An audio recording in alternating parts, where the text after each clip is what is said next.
Welcome to Mind Decoded, where we explore the psychology behind human behavior. Let's decode today's topic. You have something important to do. You know it's important. You know exactly what needs to happen. And yet somehow, you're reorganizing your desk drawer. You're watching videos about productivity instead of being productive. You're checking your phone for the 15th time in the last hour. You're doing literally anything except the one thing you actually need to do. And the worst part? You're fully aware this is happening. You're watching yourself avoid the task.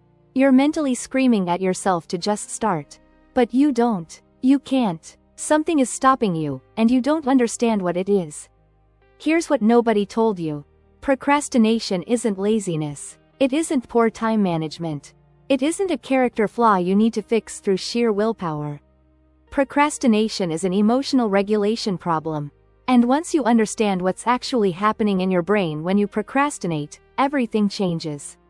Today on Mind Decoded, we're breaking down why you procrastinate even when you know better. What's really going on beneath the surface? And what actually works when you need to get things done? Before we begin, a quick disclaimer. This content is for educational and informational purposes only and should not be considered medical, psychological, or mental health advice. If you're experiencing mental health concerns, please consult with a qualified mental health professional. Let's start by destroying the biggest myth about procrastination. Most people think procrastination is about time. That procrastinators don't understand deadlines or can't manage their schedules properly. But research from psychologists like Dr. Timothy Pitchell and Dr. Fuchsia Saroy tells a completely different story. Procrastination isn't about managing time. It's about managing emotions. When you face a task you've been avoiding, pay close attention to what you actually feel. There's usually something uncomfortable lurking beneath the surface. Anxiety about failing, overwhelm at the sheer size of the project, resentment that you have to do it at all, fear that you're not good enough to do it well, boredom at the tedium involved, confusion about where to even start. Your brain perceives these negative emotions as threats. And when your brain detects a threat, it wants to escape immediately, so it reaches for something that provides instant relief. Your phone, social media, snacks, YouTube, anything that delivers a quick hit of dopamine and makes the discomfort disappear temporarily. This is why willpower fails against procrastination. You're not fighting laziness. You're fighting your brain's hardwired threat response system. And that system is fast, automatic, and incredibly powerful. It evolved over millions of years to keep your ancestors alive. It doesn't care about your quarterly report. Here's what makes procrastination so insidious. The relief you feel when you avoid the task is immediate and real. Your brain registers this as a successful escape from danger. The avoidance worked. The anxiety went away. So the next time you face that same task, your brain remembers what worked last time. Avoidance equals relief. And the pattern strengthens every single time you repeat it. Meanwhile, the consequences of procrastination exist in the future. Deadlines, disappointed clients, damaged reputation, missed opportunities. But your brain heavily discounts future consequences compared to present emotions. A deadline 3 weeks away feels abstract and distant. The discomfort you feel right now sitting in front of that blank document is concrete and immediate. Your brain chooses to solve the immediate problem every single time. This isn't stupidity. This is neurology. Your brain evolved to prioritize immediate threats and immediate rewards because that's what kept your ancestors alive. It didn't evolve for spreadsheets due next quarter or emails that need responses by end of week.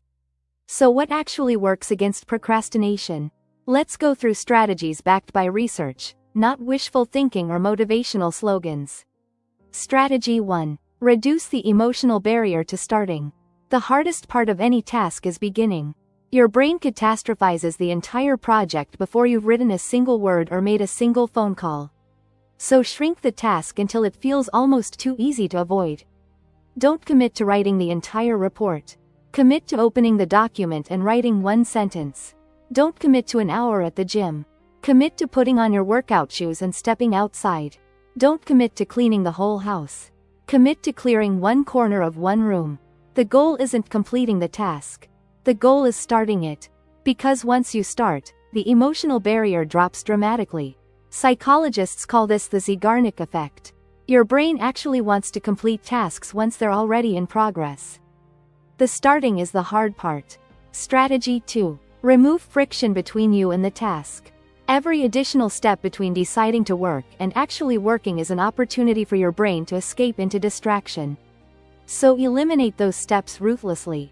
If you need to write, have the document already open when you sit down at your desk. If you need to exercise, sleep in your workout clothes with your shoes beside the bed. If you need to make difficult calls, have the numbers already pulled up on your phone. Make starting the task easier than avoiding it. Lower the activation energy required to begin. Strategy 3. Add friction to your escape routes. Your brain naturally seeks the easiest path to emotional relief. If checking your phone is easier than doing your work, you'll check your phone. So make escape harder and less automatic. Put your phone in another room entirely. Use website blockers on your computer during work hours. Work in environments where your usual distractions simply aren't available. Delete social media apps during important projects. You're not weak for needing these external barriers. You're smart enough to design your environment around your brain's actual tendencies instead of pretending those tendencies don't exist. Strategy 4. Address the underlying emotion directly.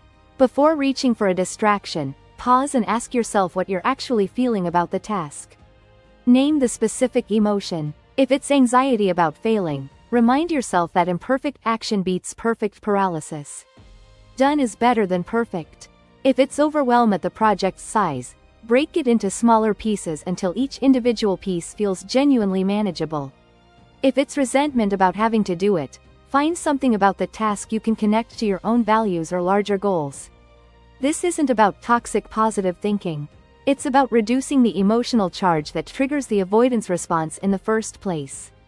Strategy 5. Use implementation intentions. Research by psychologist Peter Gallwitzer shows that specific if-then plans dramatically increase follow-through compared to vague intentions.